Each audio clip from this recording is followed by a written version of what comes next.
하나님 말씀 베드로전서 2장 1절에서 10절 말씀입니다. 베드로전서 2장 1절에서 10절입니다. 우리 함께 합독하시겠습니다.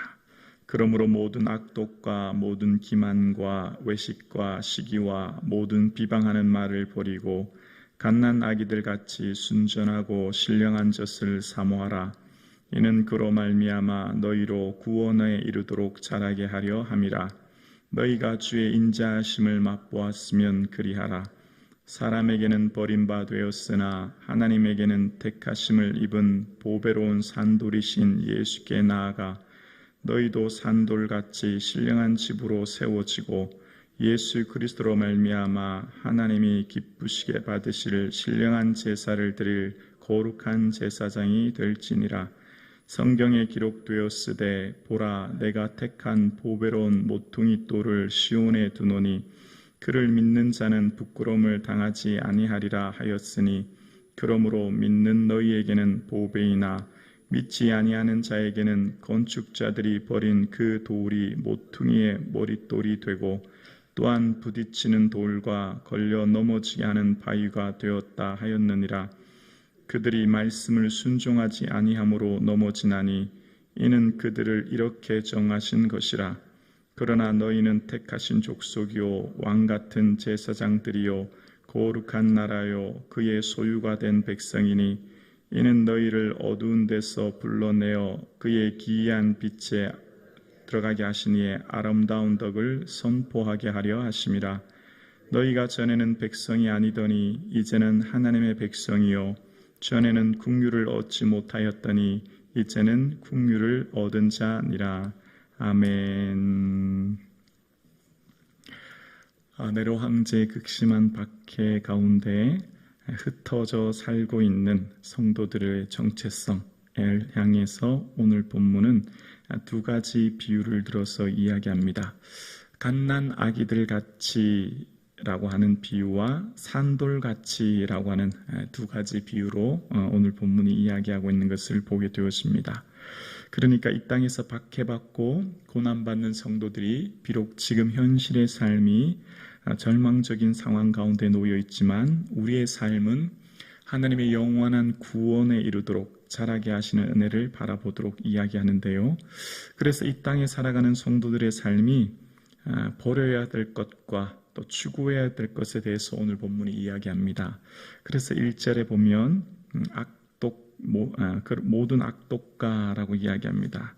결점이 있다라는 뜻이 악독인데요. 겉모습은 착하게 보이지만 속으로는 상대를 넘어뜨리려고 하는 태도, 또 기만, 모든 기만과라고 하는데 이 기만은 꿰어내다라고 하는 말에서 유래되었습니다. 그러니까 의도적인 거짓말입니다. 우리가 상황이 처해지면 어쩔 수 없이 갑작스럽게 하는 거짓말이 있지만 어떤 사람을 의도를 가지고 하는 거짓말이 있죠. 마치 베드로가 예수님을 부인하듯. 그 다음 외식이 있습니다. 무엇과 같이 꿈이다라고 하는 말에서 의미되었는데 이 외식은 사실이 아닌 것을 사실인 것처럼 거짓을 진실인 것처럼 바꾸어서 이야기하는 것을 말합니다. 시기는 질투를 말하고요. 비방은 상대의 명예를 망가뜨리려는 시도입니다. 원어에 보면 욕지거리, 나쁜 말 이런 의미가 있습니다. 그러니까 이런 모든 것들을 벗어버려야 된다라고 헛옷을 벗어버리듯이 이런 것을 다 벗어버려야 된다라고 이야기하면서 그러면 우리가 무엇을 추구해야 되느냐라고 할 때 갓난 아기가 순정하고 신령한 젖을 사모하듯이 우리도 그것을 추구해야 된다라고 이야기합니다. 신령한이라고 하는 것은 영적인 의미와 함께 이성적인 이런 의미가 있거든요. 그래서 복음은 세속적인 것과 구별됨과 동시에 이방의 미신적인 것에서 벗어나 아주 이성적인 말씀인 거죠. 그래서 우상 숭배자들을 이후에 보면 이성 없는 짐승이라고 표현했듯이 말씀을 통해서 세상을 분별함과 동시에 우리가 이 말씀을 통해 말씀을 사모함으로 구원에 이르도록 끊임없이 자라가야 된다는 겁니다. 우리는 모두가 구원을 받았어요. 예수님을 주님을 인정하는 순간 모두가 구원을 받은 것입니다. 그럼과 동시에 구원의 완성을 향해 날마다 이제 자라가야 되는 것입니다. 그 자라감에 있어서 아주 중요한 것은 바로 말씀을 사모하는 것이라는 겁니다. 말씀을 사모함으로 끊임없이 자라가는 거예요. 우리가 보기에는 모두가 다 장성한 사람 같습니다. 내가 내 스스로 보기에는 모두가 다 나는 완전한 사람 같고 장성한 사람 같지만 하나님이 우리를 보실 때는 모두가 다 갓난아기입니다. 그래서 갓난아기가 해야 될 일은 뭘까요? 무슨 의무를 부과하지 않아요. 무엇을 요구하지 않아요. 갓난아기는 딱 하나만 잘하면 됩니다. 뭐죠? 젖을 잘 먹고 잘 자면 돼요. 잘 건강하게 자라기만 하면 됩니다. 어디에 이르도록요? 구원에 이르도록. 하나님이 갓난아기와 같은 우리에게 바라시고 요구하시는 것은 어떤 의무나 짐을 지우는 게 아니라 말씀을 충실히 사모하여 먹음으로 하나님의 구원에 이르도록 끊임없이 성장하는 것을 원한다는 겁니다. 그래서 이 세상에서 모든 성도들이 해야 될 일, 아주 중요한 일은 날마다 말씀을 먹고 사모하고 묵상하여 자라가는 것인 줄로 믿습니다.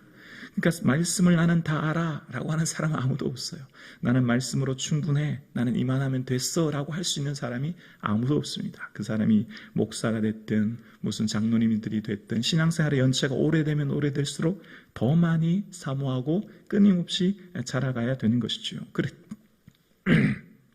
그래서 주님의 그 인자하심, 그 인애하심, 그 사랑하심을 결국은 맛보아 알게 되고 성장하게 되는 것이죠. 그러면 어떻게 될까요? 사람이 소중히 여기는 것과 하나님이 소중히 여기는 것이 구별되어집니다. 오늘 이 본문을 그것을 대조하는데요. 신앙은 하나님이 소중히 여기는 것을 우리도 소중히 여기는 거예요.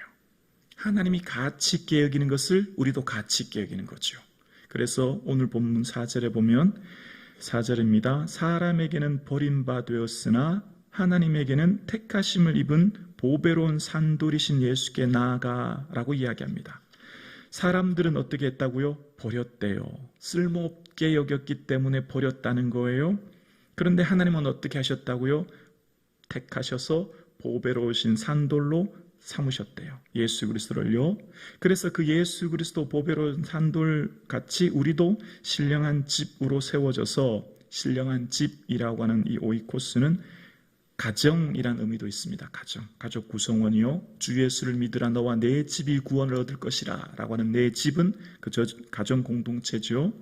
그러니까 보배로우신 산돌이신 예수께 나아감으로 우리를 통하여 또한 산돌 되게 하심으로 신령한 집으로 세워져서 하나님 기뻐 받으실 제사를 드리는 거룩한 제사장의 삶을 살아야 된다라고 오늘 본문을 얘기합니다. 산돌이라고 하는데 돌은 반석이라는 이런 의미가 있죠. 다윗은 하나님을 향해 여호와는 나의 반석이십니다. 그렇게 고백했지 않습니까? 하나님은 변치 않은 내 삶의 기초요 참된 의지할 뿐이심을 고백합니다. 동시에 예수님께서는 베드로를 향해 원래 이름이 시몬인 베드로에게 페트라 반석이다 라고 해서 베드로가 된 것이죠.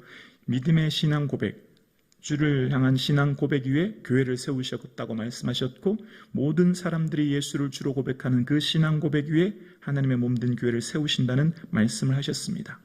그럼과 동시에 예수님께서는 돌로 된 이 땅의 모든 성전은 무너질 것이며 참된 성전이 나를 통해 세워질 것이다 말씀하셨고, 그래서 이 성전을 헐라 내가 사흘 동안 일으키리라 요한복음 2장에 말씀하신 주님은 46년 동안 지었던 그 유대인들이 이 성전을 46년 동안 지었건을 내가 3일 동안 일으키겠느냐라고 반문하지요. 그때 예수님께서는 그러나 예수는 성전된 자기 육체를 가리켜 말씀하신 것이라 라고 말씀합니다. 그러니까 돌로 된 이 땅의 모든 예루살렘 성전이 무너지고 참된 성전이신 예수 그리스도께서 부활하심으로 세워질 것을 말씀하셨죠. 산돌 대신 예수 그리스도, 모든 생명을 살리는 것이 그리스도 안에서 이루어짐을 말씀하시므로 이 땅에 살아가는 모든 성도들은 주님을 예수 그리스도를 주로 고백함으로 산돌같이 우리도 주 안에서 신령한 집으로 세워지고 우리를 통하여 하나님 기뻐 받으시는 신령한 제사를 드리는 제사장으로 부름받았다라고 이야기합니다. 그래서 하나님 기뻐 받으시는 제사는 구약에서 나타나는 피의 제사, 짐승의 제사가 아니라 하나님 받으시는 거룩한 행실과 경건함으로 드리는, 그래서 히브리서 13장 15절에 보면 예수로 말미암아 항상 찬송의 제사를 하나님께 드리자, 그 이름을 증거하는 입술의 열매니라. 오직 선을 행함과 서로 나누어 주기를 잊지 말라. 하나님은 이같은 제사를 기뻐하시느니라 라고 말씀하셨습니다. 하나님 기뻐하시는 삶의 예배, 삶의 제사를 드리는 것으로 우리는 모두가 부름받았고, 그래서 그 거룩한 제사장의 삶을 살아가도록 하나님 우리에게 말씀하시는 거죠. 그래서 예수 그리스도를 주역으로 고백하는 우리 모두가 산돌같이 신령한 집으로 세워지고, 이 세워진 우리 모두의 삶이 하나님 받으시는 신령한 제사를, 삶의 제사를 드리는 거룩한 제사장에 살도록 우리를 부르셨다 말씀하시는 거예요. 그렇게 살아가는 우리에게 이제 예수 그리스도를 주로 믿는 우리에게 믿는 자와 믿지 않은 자가 또다시 소중히 여기는 것이 나누어집니다. 믿는 자가 소중히 여기는 것은 뭘까요? 7절입니다. 그러므로 믿는 너희에게는 보배이나 믿지 아니하는 자에게는 건축자들이 버린 그 돌이 모퉁이의 머릿돌이 되고, 8절입니다. 또한 부딪히는 돌과 걸려 넘어지게 하는 바위가 되었다 하였느니라. 그들이 말씀을 순종하지 아니함으로 넘어지나니 이는 그들을 이렇게 정하신 것이라. 아멘. 믿는 자들이 소중히 여기는 것, 믿지 않은 자들이 소중히 여기는 것 대조하면서 믿는 너희에게는 이것이 보배가 됩니다. 그러나 믿지 않은 자들에게는 이것이 부딪히는 돌과 걸려 넘어지는 바위가 된다라고 말씀합니다. 여러분, 예수님 말씀하신 천국 비유 기억나시죠? 마태복음 천국 비유요. 마치 밭에 감추인 보화 같으니 이를 발견한 후 숨겨두고 기뻐하여 돌아가서 자기의 소유를 다 팔아 그 밭을 샀느니라. 농부가 전 재산을 다 팔아서 산 것은 밭이 아니죠. 전 재산을 팔아서 산 것은 밭 안에 숨겨진 보화였지요. 그 보화를 보았기 때문에 보화의 가치가 내 전 재산보다 더 가치 있는 걸 알았기 때문에 산 거지요. 밭은 비록 돌짝밭이고 밭은 비록 별 의미가 없어도 밭 안에 숨겨진 보화가 얼마나 소중하다는 것을 깨달은 거죠. 천국의 가치를 아는 사람은 이 땅의 인생의 시간과 물질과 삶의 우선순위가 재정립되는 거죠. 가치가 새로워지는 거죠. 우리 눈에 보이는 가치는 세상 사람들의 보이는 가치와 완전히 달라지는 거죠. 이 세상 100년의 삶을 전부라고 생각하는 사람과 영원한 하나님 나라를 바라보고 살아가는 우리와는 가치가 완전히 달라지는 거죠. 믿는 우리에게는 주 예수 그리스도가 보배이지만 믿지 않은 자들에게는 주 예수 그리스도를 믿지 아니함으로 오히려 심판을 받게 되는 것이죠. 그래서 우리의 삶 가운데 참된 가치, 무엇이 참된 가치 있는 것인가, 소중한 것인가, 보배로운 것인가를 베드로는 끊임없이 대조하면서 얘기합니다. 베드로는 이 땅에서의 박해와 환난과 곤고 가운데 있지만, 그러나 이 땅에서 무엇이 정말로 가치 있고 소중한 것인가를 끊임없이 우리에게 말하는 거예요. 사랑하는 성도 여러분, 이 땅에서의 삶이 네로 황제의 박해로 인하여 여러분은 어렵고 힘들지만 기억하십시오. 우리의 참된 보배는 이 땅의 생명이 아닙니다. 이 땅의 재산이 아닙니다. 이 땅의 명예가 결코 아닙니다. 우리의 참된 보배는 예수 그리스도이십니다.